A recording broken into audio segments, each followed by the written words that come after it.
Welcome back to Radio Wasteland and our guest, Andy McGrath, all the way from late night England for us, right? Mm-hmm. Yeah. And tonight we're going to be talking to Andy about beasts of Britain.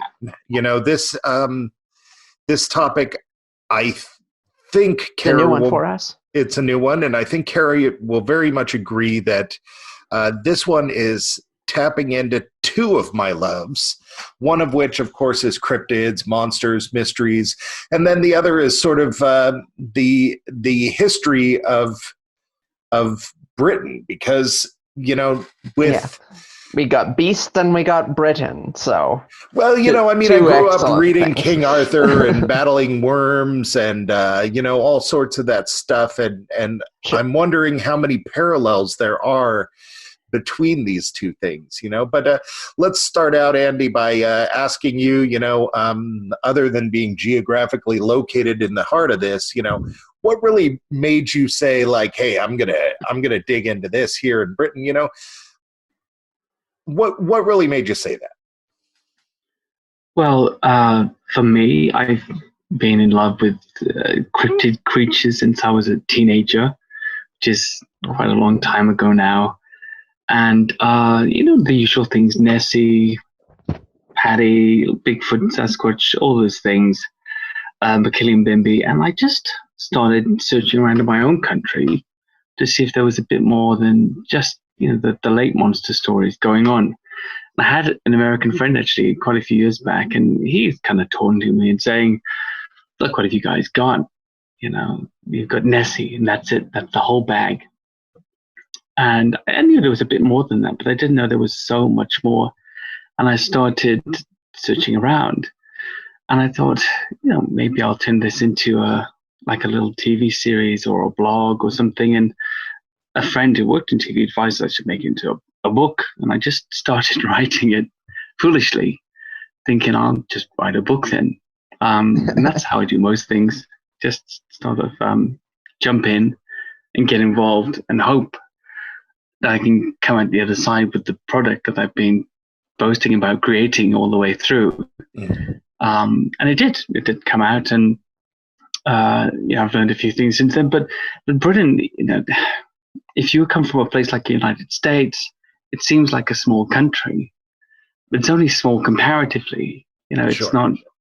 Sure. It's big if you're on foot, right? Yeah, absolutely. And yeah, exactly. So It is like the sixth largest island in the world, isn't it? it is, Yeah. and there's so many different geographical regions of the country, and so many traditional races with their own history and culture as well.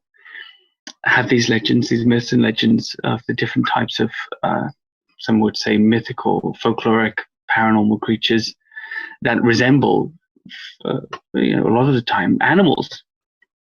And I grew up in Wales, come from an Irish-English family, but I grew up in Wales, and that's one, you know, side of the Celtic point of view. Racially speaking, I've got the other side of the Celtic point of view, the Irish. And I live in England now, and there's so much difference within this island, and so much history as well that it tells you something about the people, but also something about how different cultures describe animals for which they have no zoological point of reference. Mm-hmm. And I think that's very interesting. A lot of folklore is like that sometimes, especially in its drawings. When you see the Welsh dragon, for instance, on our flag in Wales, it has those bat-like wings, which we know pterosaurs didn't have, and this big jaw with something that looks like a pointy nose, which could be a beak, 4 legs. Okay, that's a bit anatomically incorrect, but it has a diamond-shaped tail, a sail tail. As we know that many pterosaurs had this diamond-shaped tail, and where did they get that from? It seems like a very odd, and it appears on lots of dragon drawings throughout the country, wyverns and the like. Where did it come from? You know, that's what interests me. This deep history that we have on the island, but also, more importantly, these modern reports of creatures that resemble the same ones as we described seeing in the past, or our ancestors described. So yeah, around the house's answer, but it all fascinates me. Yeah. Yeah. Yeah. So, when I think of cryptids, you were right in saying that when I think of England, I think of, Loch Ness, and, I think of a few others around the world, the Yeti and stuff like that. But when I think of, that's what I'm getting at. When I think of most cryptids, I think of them coming from the United States now, or at least North America. Now, is that because of my location, or are there really more stories coming out of North America than other parts of the world? No, I don't. I think there's more reporting coming out of North America than other parts of the world. And I think having some small experience now with American culture over the last few years, and most of my interviews having been on American podcasts, and also having contacted many other people in different locations, I think what I like about North America, the USA in particular, is its boldness. People, in general, no, I get you. Americans tend to be bold, not only in their how they place their passion, So I'm putting everything into this. I'm buying the equipment. I'm contacting all the witnesses. I'm telling everybody this is what I do. I research cryptids. Right. That's what I see a lot over there, and I'm making it, financially viable, a business. I'm selling T-shirts. I'm not feeling, I should be ashamed of that, that kind of thing, or merchandise. And I'm seeing that in the witnesses as well, that there are many witnesses who are more willing to say, I know what I saw, and I'm not gonna shy away from that, because that's the truth, and I'm gonna hold to it. I'm gonna stick to my guns. I think over here, in particular, perhaps in parts of Europe, apart from in the case of Nessie, which, there's like a badge of honor in seeing it for many people, the cryptids that we might have on the island, if you report seeing one, even our population of big cats that we've had since the mid-70s, if you report seeing that, you were strange. The locals, your friends, your colleagues might think you're a little bit out there, especially in light of some of the American scene. Now, they might associate you with a fringe element, or that part of the fringe that stands out to people who don't know about the genre most. Right. So they might associate with that, and that a lot of witnesses that I've had over here said, "I'll tell you what I saw, but I won't let you interview me on camera, or I won't let you interview me on a podcast, even with my name hidden. I don't want anybody to know that I've seen this, but I wanted to share it with you."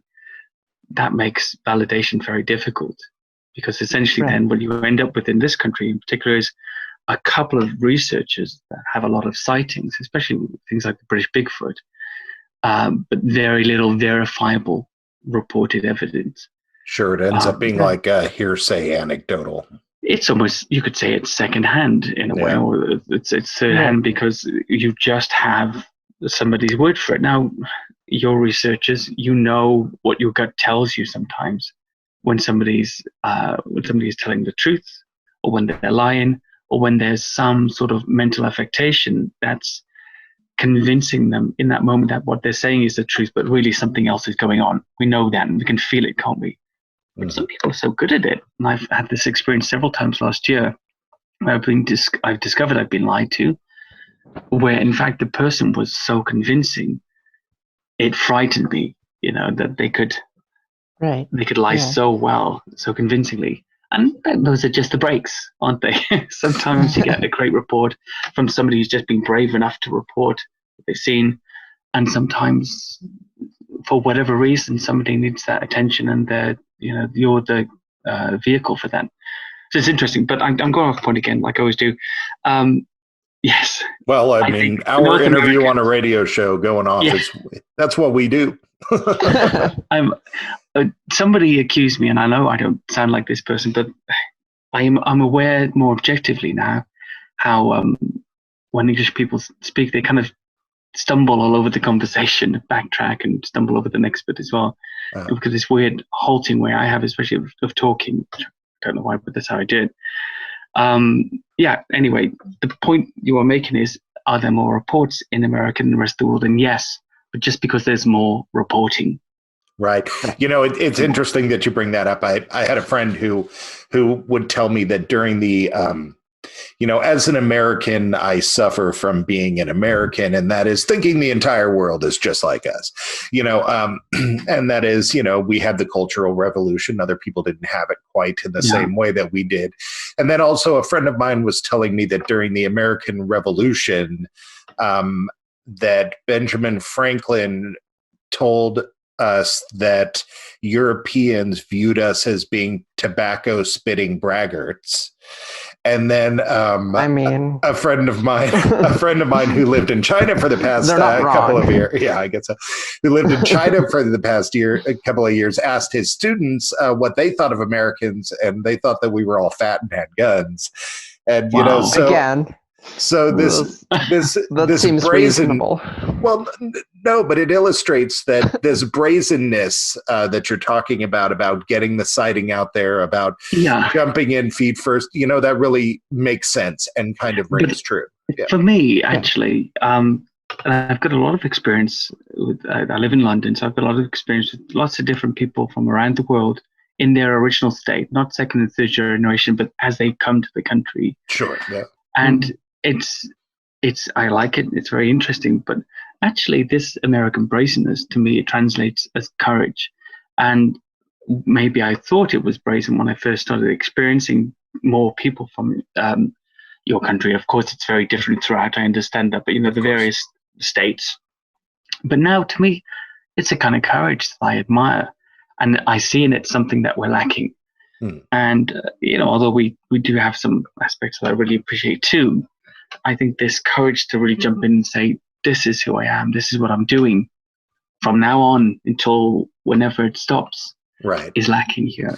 Yeah, and that's a stereotype Americans would have towards English people would be manners and reserved.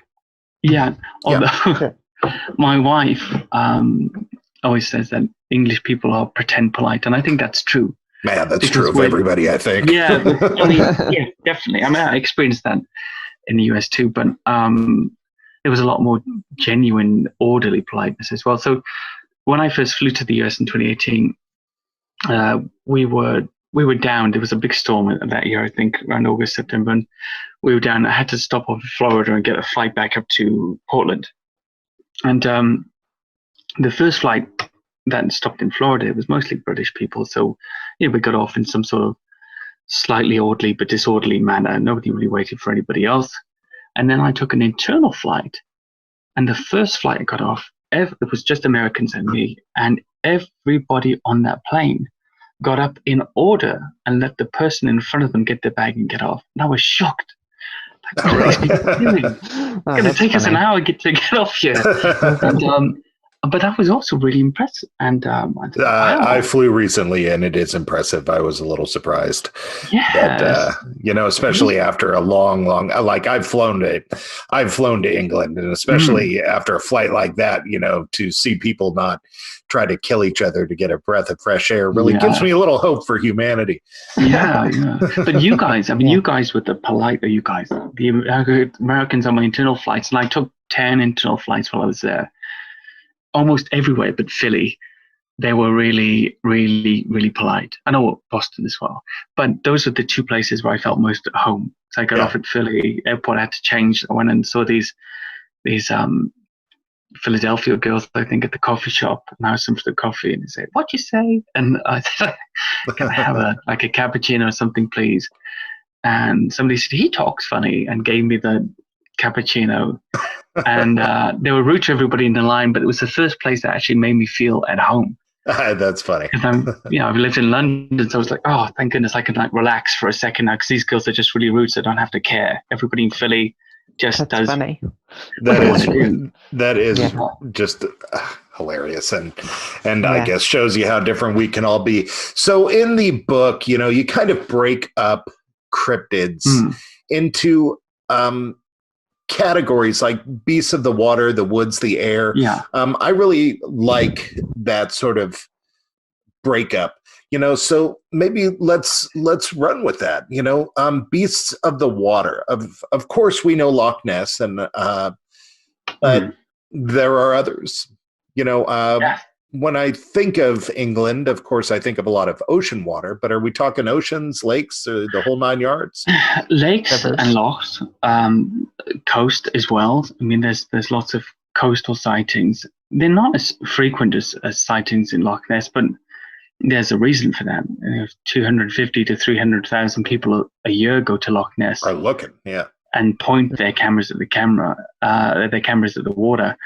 And that's just a reason to have more sightings, really, I think.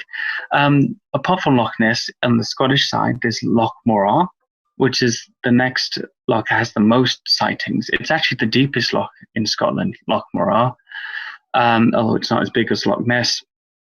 And it has some fantastic sightings there. Now, you have to remember, this Scotland is really, really underpopulated. Even Loch Ness being one of the busier areas of the Highlands. I think the most populated village around Loch Ness is Fort Augustus, which has 600 residents. Oh, really? So this is, it's next to nothing. Right. Really, next to nothing. 1.9% of Scotland's entire landmass has urban sprawl in it. So it's just an area with nobody living there. So Loch Morar, I'll just tell you about that first. It's 1,017 feet deep. It's unlike Loch Ness. It's not tainted with peaty stained brown water, so it's very clear. You can see quite far into the loch. The River Morar it stretches, I think it's 8 miles down to the sea. There is a little hydro dam in the way, but an amphibious animal could get around that. They do get seals in there from time to time. And there has been sightings there going back to about 1887. When you say sightings, are you saying sightings of something similar to the Loch Ness Monster? Almost exactly the same. Really? So just dealing with those Nessie type sightings. Mm-hmm. It's got it's a number of names as well, just like Nessie. It's got the plesiosaurid description. Sometimes it's said to have some humps, whale-like black or dark brown mottled skin, snake-like head, measuring somewhere between 20 to 40 feet long. There were some very interesting sightings I'll tell you about, mainly the very, very famous ones. So there was a factory boss, Alistair McKellick of Mallaig in Inverness. He was fishing with a group in a boat, and they saw Morag about 50 yards away, 3 humps moving through the water with the head underwater. They said they were left astounded, fearful about how close it had been to them. He then saw it was his daughter and some, some guests at a local hotel who saw the same thing from a greater distance. But they said a lot of people are embarrassed to describe in the area that they've seen anything in the loch. One of my favorite ones, actually, because there's a great sketch that goes with it, was from 1975 when 2 brothers, Charles and Donald Simpson, were driving towards Brack Arena. It's a small village there on a birdwatching expedition. They were driving along the Morar River as it leaves the loch, and that flows over a narrow ridge of gravel for a short distance, where it's just a couple of feet deep. It's about 3 p.m. in the afternoon, and they saw suddenly a 20-foot-long animal rise out of the water, about 40 feet from their car, lurch across the gravel bar and sink into the deeper waters of the loch. They said it had smooth brown skin like a drum.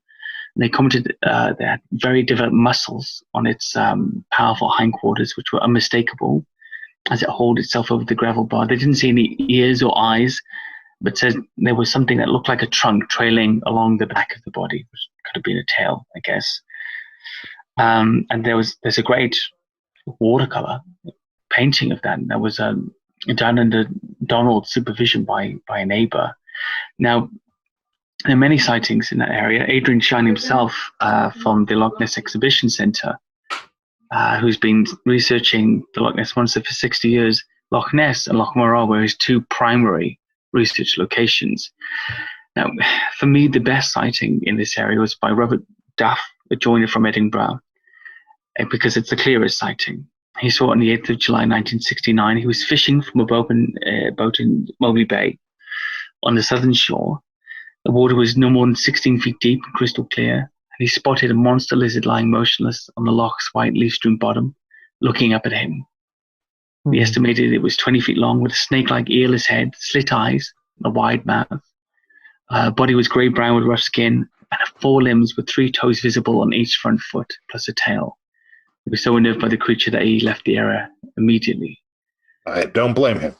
Yes. I mean, you're in 16 feet of water in a fishing boat. I mean, it can't be very, very solid.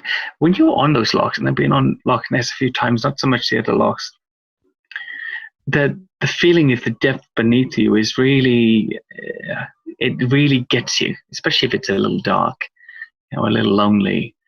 There's sometimes you can feel that depth of the water. I think Loch Ness is 750 feet deep at points.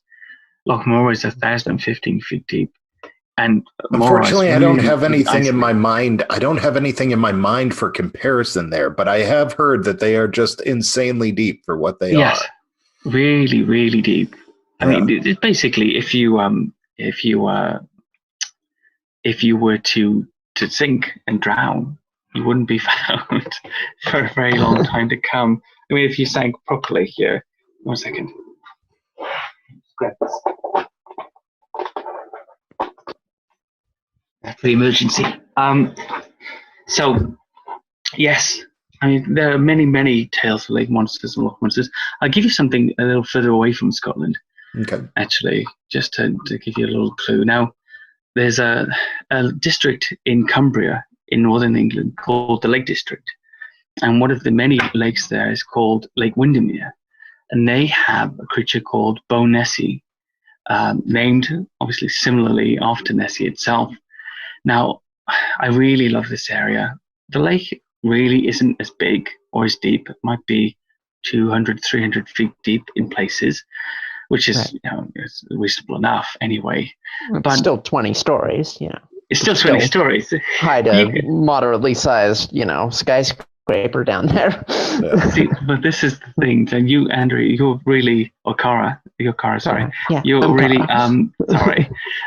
You're really pointing out the reality of the situation here. We think that's not really deep for a body of water.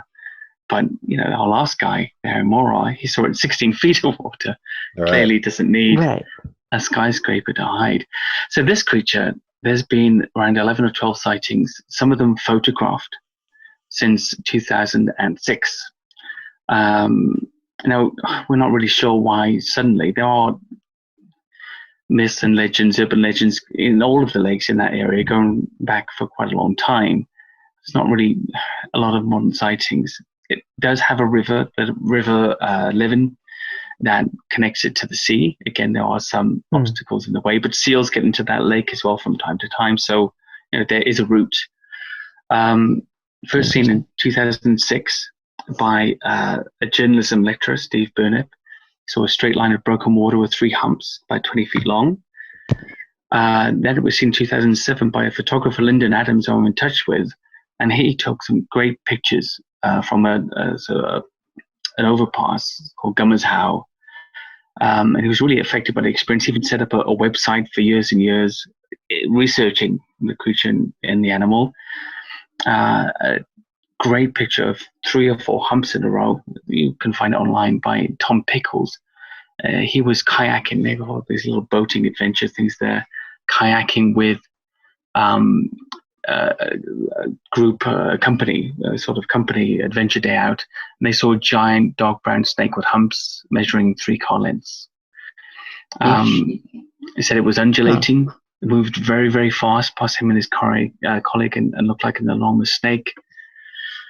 Seen again, and this time photographed by another journalist who was up to capture the changing of the seasons. And she set up a time-lapse camera next to the lake, went away for the day, and it was programmed to take a picture once every minute. So she set up the camera, and she went away and came back. Her name was Ellie Williams, I think. She was working for Autographer magazine. She looked at all of the different pictures and the changing of the seasons every minute throughout the day, and suddenly she sees this strange neck and head with a big arched hump sticking out of the water in the distance. She zooms in. It looks like a lake monster Right. there on the camera. And she's got, it's once every minute, so it's not a hoax. There's no evidence of anybody arriving before and placing it there, or arriving afterwards and taking it away. It's just there on one of the frames, and it's gone. And it's a great picture. You know, she was using a fantastic camera.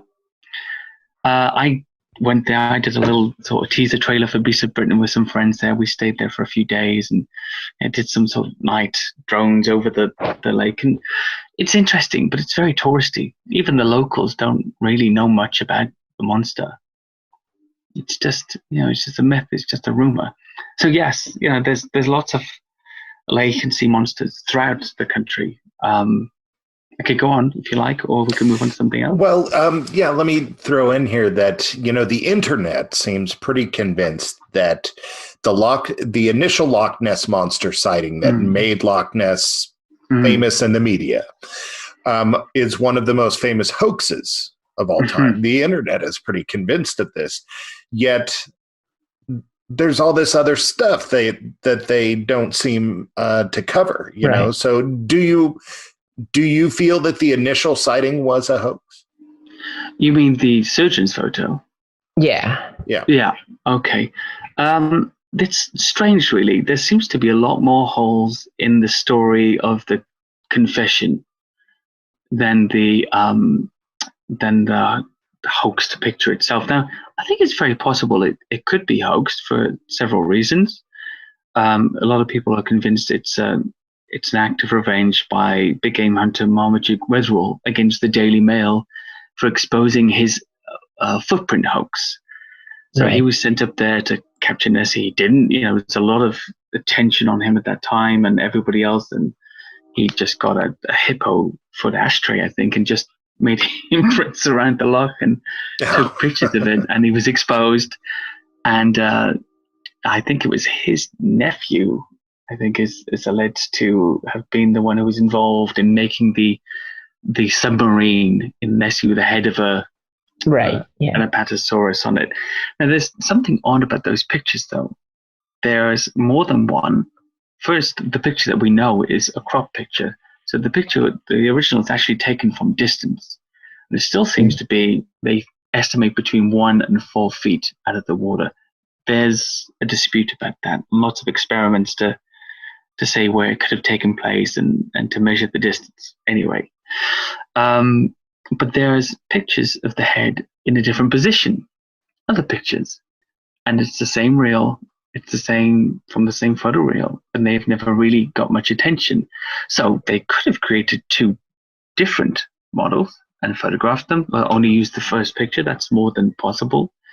But there's the other thing as well about the Harley Street surgeon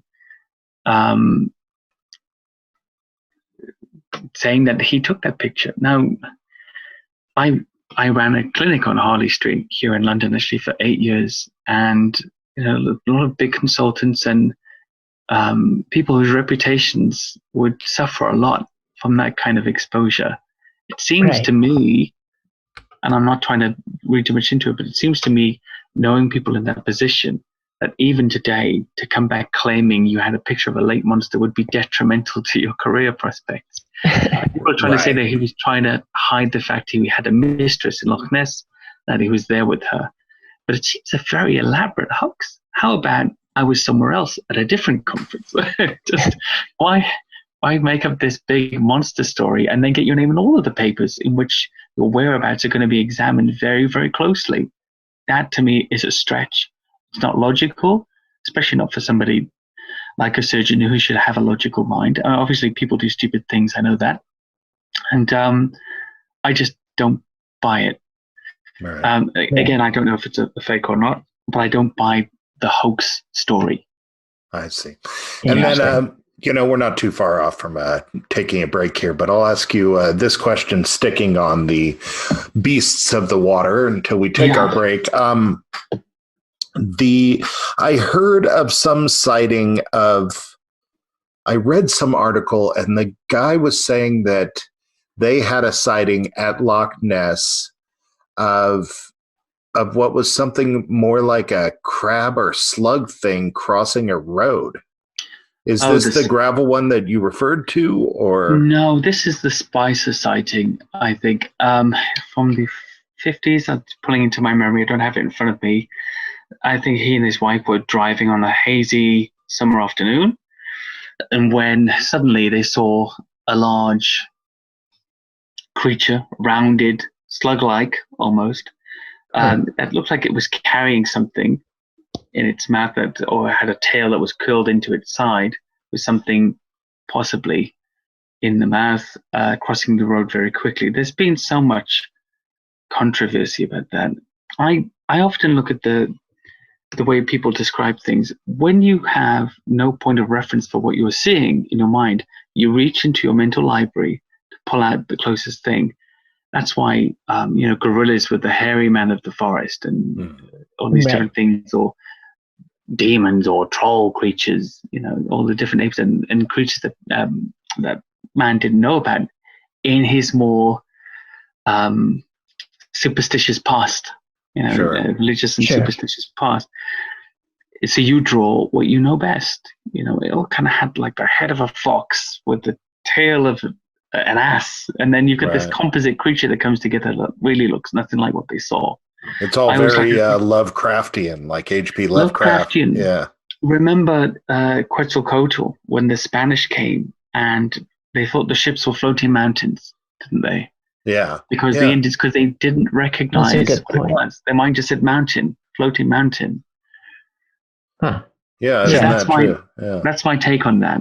Especially he said slug, but maybe it was just a big slimy creature. Let's move on to beasts of the woods. Definitely, something that we all think about when we think of England. Of course, the inventor of high fantasy in the world, Tolkien, came from there, we think of a lot of that stuff when we think of England, So what are beasts of the woods? Where would you start with this? I would start with the British Bigfoot, a highly contested and very, very inflammatory area of cryptozoology at the moment. I mean, it's I'm both intrigued by it and very invested in it, in the research about it. I was with a lot of the main people who were involved in the research, like Neil Young and Deborah Hatwell and all those other guys.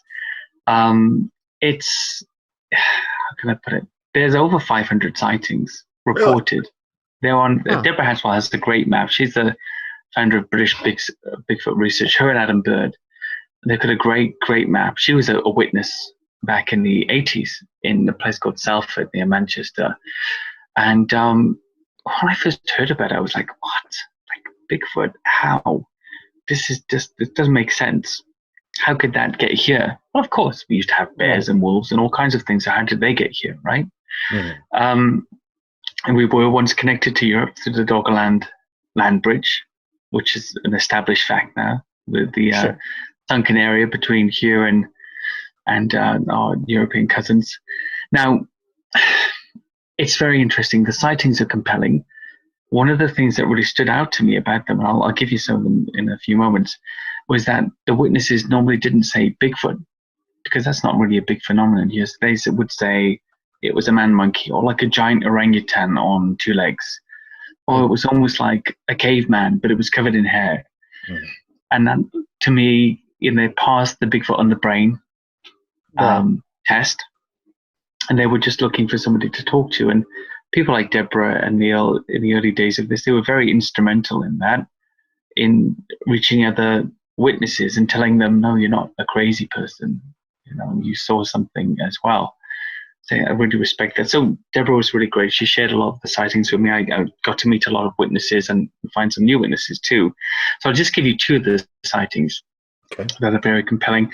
And the first one is in an area near me called Box Hill. I've been there quite frequently. Now, I live just outside of London on the edge of Surrey, which is a county. Very green, lots of areas, AONBs, they call them, areas of natural beauty. Sure. Beautiful wildlife areas, not a big population. And in 2012, in Surrey, in the area called Box Hill. There's this nice big hill, and it crosses a river that has these beautiful little stepping stones on it, and then it ascends up a hill which has these. It's heavily wooded and it has steps, big earthen steps that are hemmed in with wood, and the inclination is about 90 degrees. It's about 700 or 800 feet high, and people run up it. Crazy people. Right. Not me. I take a walk up it when I go there, but if I can, I try to get a car to the top and walk down. Anyway, so this was near the stepping stones, near the bottom of the stairs in 2012, late evening, summer, so it was still light, and the witness was running up the steps leading to Box Hill on the North Downs in Surrey. Now, during the training session, she'd heard what she believed to be wood knocking. She didn't know what it was. She just heard knocks on wood. And she'd finished the training. She sat down to have an energy drink on the steps. And just to describe to you the way they move these steps, they're heavily wood, and they kind of curve around down the hill. So there's lots of blind corners. And 25 minutes later, she's still sitting there, and she hears footsteps coming down the hill, and thinking it was a dog walker or something like that, she just moved out of the way and expected somebody to pass her. Nobody did. Had an unsettled feeling, and then she could hear breathing, felt that she was being watched, and she turned around and looked over her right shoulder, stood 10 meters back behind her and up the steps to her right side. What she thought was a sort of ape, brown in color, patches of gray all over it, very human face with a flat nose and a very wide jaw, kind of out of proportion to the size of the head. The head was domed at the top, which stood out to me, stood on two legs, but appeared to slump forward slightly, very thick built, of solid muscle. And she said actually that it was frightening, the strength of it, the build. She guessed the height was 6 foot plus, but she wasn't sure. It stood staring at her for about 30 seconds before turning around and walking off, still watching her. As it left, she could smell a stale farm animal type smell that lingered. Now, isn't that strange? Yes. That smell. Yeah. She didn't know about the smell, but she had the experience. That's a very classic Bigfoot sighting, just down to the details. That's very much like the type of Bigfoot sightings you get in the States and the Pacific Northwest. So that's interesting. Domed head, everything. Yeah. Yeah, and the smell. But again, does she say, "I saw a Bigfoot"? No, I thought it was some sort of ape. She doesn't even know the word. Those sightings, they really stand out to me. We have a lot of sightings just like that. The word Bigfoot does not come into it at any point. Because again, it's not a big thing here. Well, we're, in the story, we're seeing a lot of parallels to Bigfoot. But in these sighting stories, are there a lot of, is there anything that stands out as being uniquely different? Because let's say, there's a lot of people who think a lot of different things about what Bigfoot is, from anything from an animal to an interdimensional traveler. We just had a guest on talking about that. But is there anything that uniquely stands out as being separate of? Obviously, the British Bigfoot is, much more reserved, prefers tea to coffee. But right. But apart from that, takes milk with his tea. Exactly. Right. Yeah. So is it pretty much verbatim? It's always so similar. I mean, the descriptions vary in the way that we talked about earlier, based upon the person's own mental comparative library of animals they can pick things out of. Generally speaking, they tend to be described as either upright chimpanzees, orangutans, cavemen, or large apes on 2 feet. It's kind of strange the way that occurs time and time again. The face, actually, in many cases, is described as being almost caveman-like. A lot of them say that. But with this very wide, jutting jaw, and of course the hairiness is another aspect that seems to stick out. Now, there was a sighting actually that differs from that slightly. Now, one of the things that also I was going to say is it tends to be smaller than the American Sasquatch. The top height I've received from anybody is 8 feet. And even that, I think, was overblown because of shock. I think sometimes something that might seem 8 feet to your mind is maybe around, top of 6 or early 7 feet tall. So most of our sightings seem to be between about 5 and 8 feet at the top. No bigger. No bigger at all. Now, I'll just give you another one just to throw it out there. There's a great sighting that was actually made by a primate keeper of 37 years. And he worked at the very famous zoo here.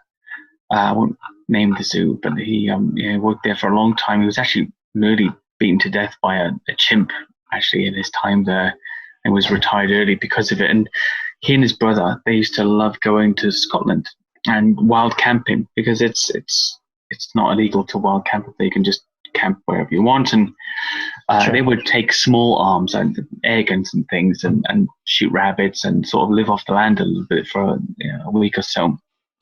So again, in 2012, he and his brother, they were up in a rural part of Scotland in a place called Abernethy Forest in Strathspey in the Scottish Highlands. Not really too far as the crow flies from Loch Ness, and but part of the old Caledonian forest that used to go across the whole part of that country. They got up early to hunt, first light, and they made their way to the rabbit field, as they were calling it, to hunt and get some breakfast. As they got close to the tree line, they headed out off towards a huge blackberry bush that they'd noticed the night before, and he was being careful, but he kept his brother behind him because he had a very heavy footfall. And after a few steps, he can't hear his brother anymore. And he turns around and sees this astonished, shocked look on his face. His mouth is open, his eyes are, staring past him off to the blackberry bush. And he looks over, and what he sees there is a dark figure crouching down with his back to him, about 50 feet away. He said, crouched down. It seemed to be about 5'2". It looked like it was eating berries on a bush, and its shoulders were moving in that kind of way. It raises its head a little, obviously hears them, turns slightly towards them, and then tilts to one side as if listening. Then stands up and turns and looks at them. Now, he said it must have been 7 to 8 feet tall, covered in jet black hair all over its body, except for the upper chest and face. Skin was very dark, except for its bottom lip, which looked pink. Had a wide nose and large eyes, but its features reminded him of an older bonobo chimpanzee, but with a much flatter face, especially around the mouth, so less of a muzzle. He said it was going bald on top. Interesting detail. But to his eyes, he wasn't looking at some sort of man ape. He was looking at an ape, just one he'd never seen before. He said it was 4 feet across the shoulders, longer hair on the forearms and the chin, and he's never been so scared in his life. And this is the guy that was nearly beaten to death by a chimpanzee. Yeah, that is exactly what I was thinking through this whole thing. To be beaten, almost beaten to death by a chimp, for one, is just absolutely. Well, they say that the equation for comedy is tragedy plus time. So I guess I'm allowed to laugh a little bit. But, for this guy to have this experience after that, that is just hilariously tragic. Yeah. Like he took a beating from the kid, essentially, and now the dad's going to get you. Right. Yeah, that's hilarious. That's totally funny. But he was he became, I think he's kind of dropped off the radar a little bit now, but he became a researcher after that. And went on to meet other witnesses and take other great sightings because of his bold step to say, this is what I'm doing, which I think is very admirable. But I'm not sure what happened to him, but I think maybe the pressure from the zoological community was there to say, look, what are you talking about this Bigfoot thing for? You need to step back and be a professional again. And he's retired. Give him a break. peer pressure. He had, as far as I remember, he had little contracts with certain channels as a consultant, herpetologist, primatologist, and, you know, right. I'm not sure. I'm just assuming that was the case. You know, this is a tough genre to be in, even for those who believe in it. There's a lot of conflict, and I often wonder if there's any slapback to my day job of anybody researching me online and finding out that this is how I spend my waking hours outside of working. But you know, but hopefully there's something to be an American, like you said, that they all have their own little weird hobbies, and hope so. They'd like mine too. I don't know. Don't disappoint me. Hold you all bold now. I'll be that way. Look, you know, the thing about generalizations, right, is they're all generally true, but not of the individual. And you know, I know that enough. My wife is from a different country, and it's just nice to see the perspective. To go in, sometimes go in with a foreign exemption. I always tell her she has a foreign exemption here in England because she's foreign. She's allowed to say what she thinks because nobody expects that she'll just talk and read between the lines. Wow. So she can reboot the computer and just say, actually, are you saying this? And they'll go, oh, no, I didn't really mean that. Sure, but they did, of course. Do you mind my asking what country she's from? Yeah, she's from Israel. Israel. So, that is quite a different perspective. It is. I mean, it's a fantastic country. Then that's a place to really change your mind about what your expectations are when you get there, because it's just not how you think it would be. Because we just see it, we've seen it on the TV all our lives, right? And then you get there and think, this isn't like what I saw at all. Yeah, I'm really curious about there because it's such an old culture and such a new country. It's a weird combination of things, you know. So before we run out of time, you know, let's move on to beasts of the air. Kara has suspicions that some of these are going to go in the realm of flying serpents, but let's see what you bring into the table. You know, when you think of beasts of the air, what's the first thing that you think? Here in North America, you know, I think we think of thunderbirds probably as the first beast of the air. Probably. Yeah. Maybe Mothman, maybe some other sightings like that. The Jersey Devil, that kind of thing. What comes to you first?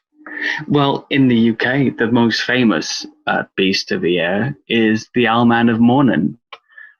Or the Death Raptor, as it's nicknamed now. It's very interesting. This sounds amazing.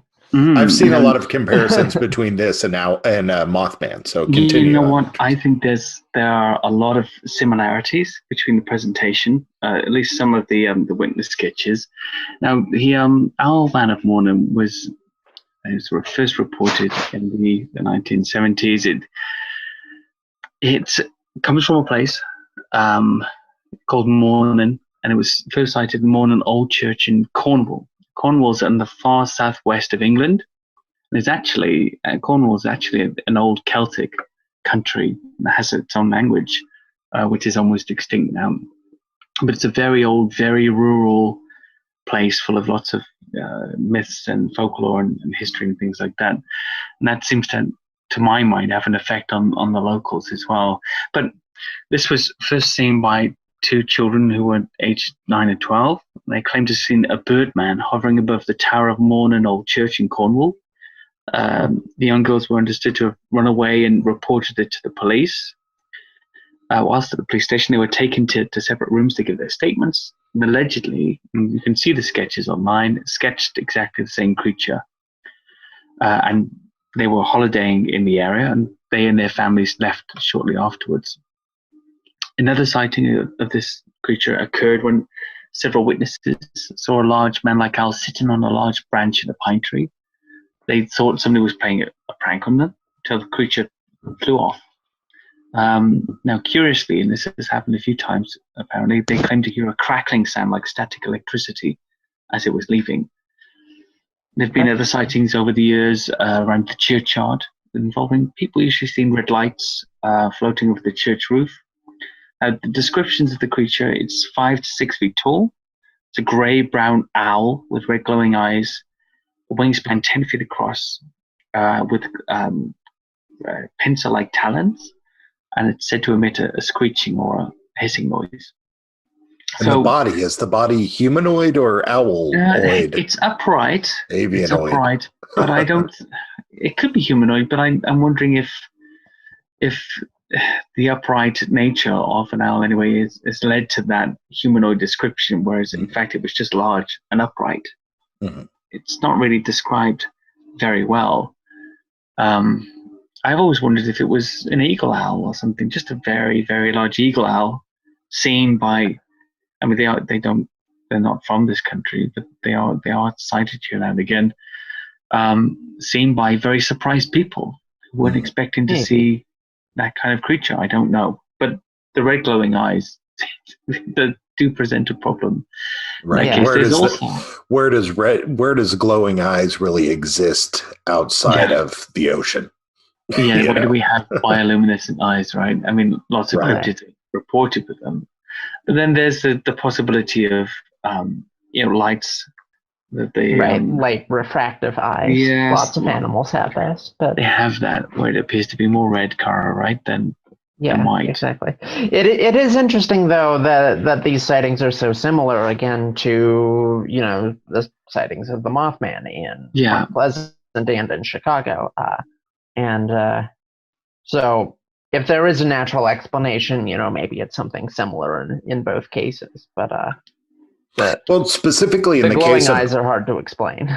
Specifically in the case of Mothman, there seems to be so much paranormal to it that takes it half the time out of the realm of being a cryptid and into the realm of paranormal. In the case of the Owl Man, is there any associated paranormal activity, or is it mainly just cryptid style sightings?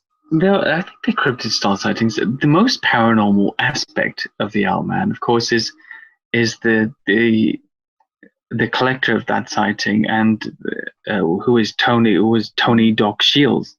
You may remember him as the Wizard of the West, the guy who thought he could conjure Nessie and even trying to pass off a picture of Nessie head and neck, which is comically nicknamed the Muppet Nessie from the late 60s. I have not heard of this, but I can tell you that is what I'm looking into tonight. You should look up Tony Doc Shields. He was essentially a conjurer, a con man, who traveled around the country with his family, a performing family, doing a very weird show, and he's actually, very involved in many cryptozoological organizations here still, and even, I won't say who by, but even vaunted by the head of one of these big associations as a father-like figure, and his greatest influence. So it just goes to show sometimes where the authors of these things, these sightings become tradition and history, but I'm very interested in finding out where they came from sometimes, and how it's morphed into fact over time, without looking at the source. It couldn't very well be true. He was well known at that time for collecting lake monster stories, and he didn't so in Ireland very much, and other things. He was also allegedly somehow involved in the Morgar picture, which is one of the sea monsters spotted around Cornwall. So who knows? There's a lot tied up in that. There is another very interesting, different flying cryptid that was spotted in Kent in 1963 by 4 teenage friends walking home from a party in the county of Kent. Now, Kent is like a very flat, marshy, boggy area. There's forests and things, but it's in the southeast of England, not far from here, where I am with this, and just very flat and marshy and sparsely populated. So some friends were walking back from a party in the county of Kent, and they saw a mysterious flickering light descend into a nearby field in Sandling Park. Made its way into some trees at the edge of the park, and the 4 teens then noticed a rustling in the brush and were shocked when a figure emerged and waddled towards them. They described it as looking like a bipedal headless bat, completely black and around 5 feet tall, with big webbed feet and wings on its back. One of the witnesses was convinced that it didn't have a head. That is freaky, and there's something about the boggy and swampiness of it that makes it all the more tantalizing to the imagination. It's a spooky place to be at night, Kent. I've been out on the marshes and different places there at night, and it's little expeditions, and it's just unpleasant. You just feel exposed all the time. Again, very similar. Mothman was often described as not having a visible head, just having the eyes on the torso. Many of the winged humanoid sightings in Chicago in the last few years have been described as being bat-like rather than bird-like. So again, that's very interesting, and that's a thing where it's like it's a little harder because if it's a bat-like, there are no bats of that size, whereas there are some very large birds. Right. So.